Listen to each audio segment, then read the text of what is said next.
اور دوسرا اس سے یہ بھی سمجھ میں آتی ہے بات کہ نیک بیوی بھی اللہ تعالیٰ کی بہت بڑی نعمت ہے۔ دیکھیں سارے ساتھ چھوڑ کے لیکن بیوی نے ساتھ نہیں چھوڑا، بیوی نے ساتھ نہیں چھوڑا۔ اس لیے تو حضور صلی اللہ علیہ وسلم نے جو اپنی پسند کی 3 چیزیں ارشاد فرمائی تھی ہمارے پیارے نبی نے،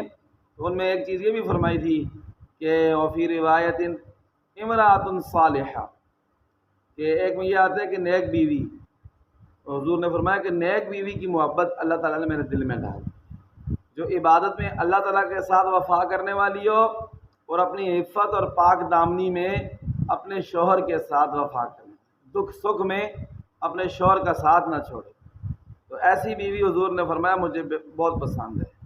اور یہ بھی ایک حدیث پاک میں آتا ہے کہ ساری کی ساری دنیا ایک سامان ہے، فائدہ اٹھانے کی چیز ہے، وخیر متاع الدنیا المرأۃ الصالحہ،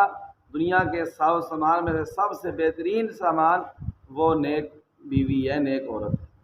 اللہ تعالیٰ عمل کی توفیق عطا فرمائے۔ یہ مختصر سی تفسیر تھی سورۃ الانبیاء کی آیت نمبر 83 اور 84 کی۔ اب ان 2 آیتوں کا ترجمہ سماعت